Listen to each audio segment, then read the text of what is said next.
பார்த்தீங்களா மீன் பீஸ் எப்படி இருக்குது அப்படியே இருக்குது. இந்த மீன் குழம்பு வைக்கிறதுக்கு சிம்பிளாக தான் இருக்கும். கொஞ்சம் நேரம் எடுத்துக்கும். நேரம் எடுத்துக்கிட்டாலும் இப்படி செஞ்சு சாப்பிடும்போது அவ்வளோ ஒரு டேஸ்ட்டாக இருக்கும். வாங்க எப்படி செய்யுதுன்னு பார்க்கலாம். பாருங்கள், அதை இதில் நான் 1 கப்பு தட்டைப்பயிறு 1 கப்பு பச்சைப்பயிறு எடுத்து நைட்டே ஊற வச்சு எடுத்து வச்சுருக்கிறேன். நைட்டு ஃபுல்லாக ஊறினா ஆட்டுறதுக்கு நல்லா சாஃப்டாக இருக்கும், நல்லாவும் இருக்கும். நல்லா ஊற வச்சு எடுத்து வச்சுக்கணும். குறைஞ்சபட்சம் ஒரு 8 மணி நேரமாவது ஊற வச்சு எடுத்து வச்சுக்கணும். பாருங்கள், இதை கழுவி எடுத்துகிட்டு வந்துடுறேன். கழுவி தான் ஊற வச்சோம், இருந்தாலும் ஒரு தரம் அலசி எடுத்துகிட்டு வந்துடலாம். பாருங்கள், நல்லா அலசி எடுத்துகிட்டு வந்தாச்சு. இப்போ தண்ணி இல்லாமல் நம்ம வடித்து பச்சைப்பயிறு தட்டைப்பயிரெலாம் மிக்சி கப்பில் போட்டு அரைச்சி எடுத்துகிட்டு வந்துடலாம். நல்லா கொரகொரப்பாக நல்லா நைஸாக முடிஞ்ச வரையில் கொரகொரப்பாக அரைச்சி எடுத்துக்கலாம். ரொம்ப நைஸ் வேண்டாம், கொரகொரப்பாக அரைச்சி எடுத்துகிட்டு வந்துடலாம். நம்ம தண்ணி ஊற்றக்கூடாது. ஒரு பச்சை மிளகாய் போட்டுடலாம். 1/2 ஸ்பூன் சோம்பு போட்டுடலாம். இதுக்கு தேவையான அளவு உப்பு போட்டுடலாம். இப்போ நம்ம அதை அரைச்சி எடுத்துகிட்டு வந்துடலாம். பாருங்கள், நைஸாக அரைச்சி எடுத்துகிட்டு வந்தாச்சு. ரொம்ப நைஸும் இல்லை, ரொம்ப கொரகொரப்பாகவும் இல்லை. இந்த அளவு இருந்தாலே போதும். பாருங்கள், இந்த அளவு தான் இருக்கணும். இப்போ அரைச்சி எடுத்துகிட்டு வந்தாச்சு. இப்போ இந்த பவுலில் எடுத்து மாற்றி வச்சுக்கலாம். பாருங்கள், இது மாதிரி வாழை இலை அறுத்து எடுத்துக்கணும். நல்லா சின்ன இலையாக பார்த்து ஒரு அறுத்து எடுத்துக்கணும். இப்போ நம்ம ஆட்டி வச்சுருக்கிறத இதில் இப்படி கொஞ்சம் கொஞ்சமாக வச்சுட்டு வரலாம். பச்சை பயிரும் தட்டைப்பயிரும் இருக்குது இல்லையா, இதை அப்படியே கொஞ்சம் கொஞ்சமாக வச்சுட்டு வரலாம். இப்போ இதை சேப்பு கொண்டு வந்துடலாம், ஒரே மாதிரி சேப்பாக. இப்போ மீன் கட் பண்ணால் எப்படி இருக்கும்ல, அது மாதிரி சேப்பாக கொண்டு வந்துடலாம். பார்த்தீங்களா, அப்படி கொண்டு வந்துட்டோம் இல்லையா. அடியில் அந்த வாழைத்தண்டு கொஞ்சம் அப்படியே சீவி எடுத்துருப்போம், அதை அப்படி நடுமத்தியில் வச்சிடலாம்.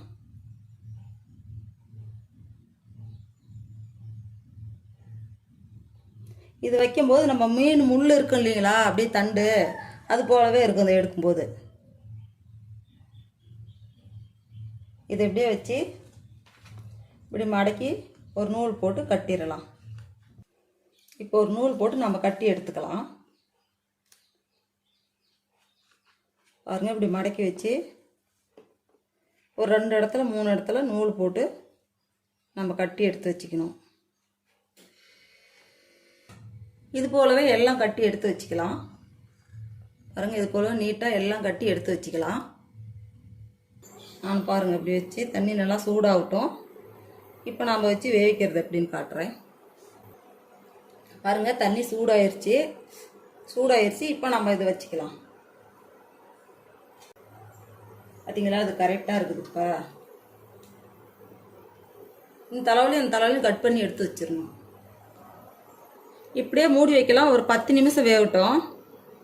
அடுப்பை வந்து மீடியமாக வச்சு தான் வேக வைக்கணும். பாருங்கள், 10 நிமிஷம் ஆயிடுச்சு. வெந்துருச்சான்னு பார்க்கலாம்.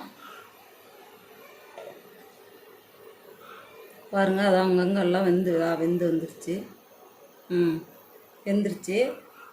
இப்போ நம்ம அதை எடுத்து வச்சிடலாம். ஆறட்டும், அப்புறமே கட் பண்ணி எடுத்துக்கலாம். இது மேலே இப்போ வச்சு அப்படியே கட் பண்ணி எடுத்துக்கலாம். சின்ன சின்ன பீஸாக நமக்கு எத்த பெருசு வேணுமோ அத்தத்து பெருசு பீஸாக போட்டு எடுத்துக்கலாம். அப்படியே இலையோடையே கட் பண்ணி எடுக்கணும்.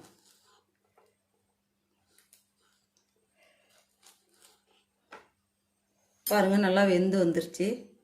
நமக்கு எத்த பெருசு பீஸ் வேணுமோ அத்தத்து பெருசு, மீன் எத்த பெருசு பீஸ் போடுவோமே அத்தத்து பெருசு நமக்கு பீஸாக கட் பண்ணி எடுத்துக்கலாம். பாருங்கள், இத்தத்து பெருசு பீஸாக போட்டு எடுத்து வச்சிடலாம். ஆறட்டும்.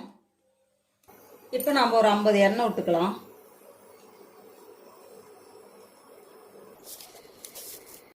ஒரு 1/2 ஸ்பூன் வெந்தயம் போட்டுடலாம்.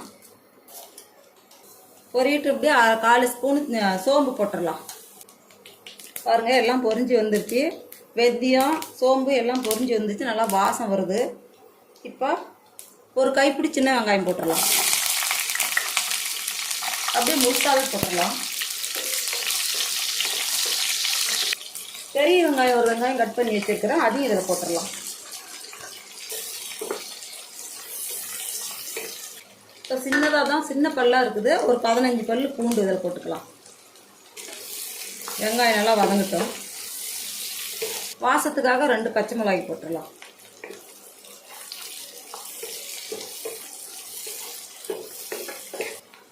பாருங்கள் கண்ணாடி பதம் நல்லா வணங்கி வந்துடுச்சு வெங்காயம். இப்போ இதுலேயே தக்காளி சேர்த்துக்கலாம். 2 தக்காளி பெரிய தக்காளியாக கட் பண்ணி வச்சுருக்கேன், சேர்த்துக்கலாம்.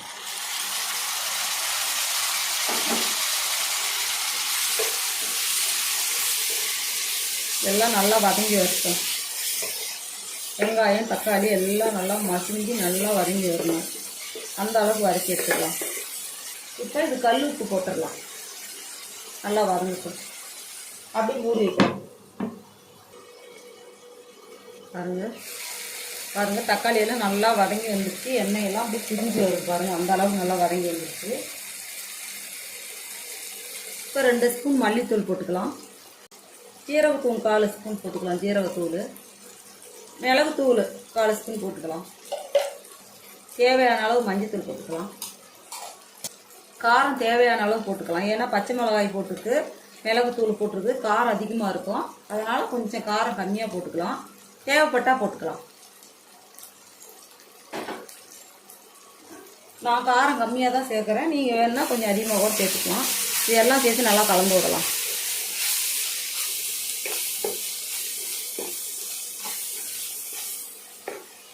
மசாலாவெல்லாம் எண்ணெயிலேயே கலந்து விட்டுடலாம். இப்போ நான் ஒரு எலுமிச்சம்பழம் சைஸு புளி எடுத்து ஊற வச்சு வடிகட்டி வச்சுருக்கிறேன். இப்போ இந்த புளி இதில் சேர்த்துக்கலாம்.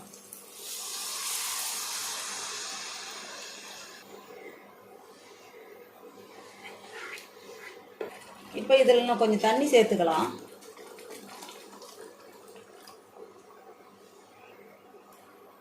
இப்போ உப்பு பத்தெல்லாம் பார்த்துட்டு உப்பு சேர்த்துக்கலாம். அதில் கொஞ்சம் உப்பு சேர்த்துக்கலாம்.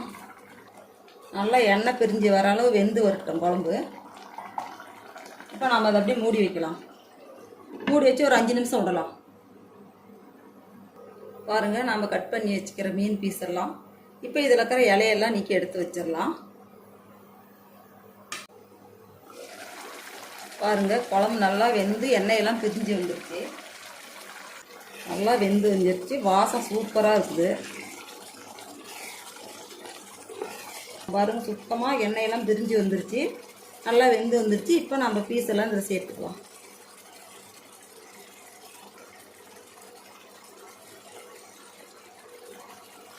பாருங்கள் மீன் போலவே இருக்குது. அப்படியே மீன் துண்டு எப்படி இருக்குமோ அந்த ஷேப்லேயே அப்படியே இருக்குது. பாருங்கள் வால் வச்ச மாதிரி வால் மீனாட்டமே பாருங்கள்.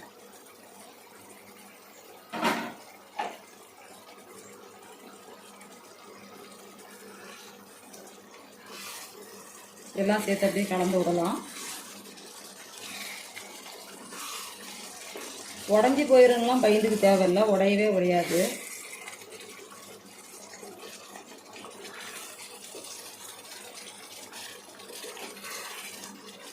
பாருங்கள் மீன் பீஸ் ஆட்டமே அப்படியே இருக்குது. இப்போ அடுப்பு ஆஃப் பண்ணிடலாம். வெந்துருச்சு. அடுப்பு ஆஃப் பண்ணிடலாம். இதே மாதிரி செஞ்சு சாப்பிட்டு பாருங்கள். அவ்வளோ ஒரு டேஸ்ட்டாக இருக்கும். நான் எப்படி செஞ்சேன்னா அதே மெத்தடில் அப்படியே செஞ்சு பாருங்கள். அவ்வளோ சூப்பராக இருக்கும். சாப்பிட்றதுக்கு மீன் சாப்பிட்றது போலவே இருக்கும். அவ்வளோ ஒரு டேஸ்ட்டாகவும் இருக்கும். சாப்பிடாதவங்க கூட நான் கொஞ்சம் விரும்பி சாப்பிடுவாங்க. இன்னும் கொஞ்சம் சாப்பாடு வேணும்னு சொல்லி சாப்பிட்ற அளவு அந்த அளவு டேஸ்ட்டாக இருக்கும்.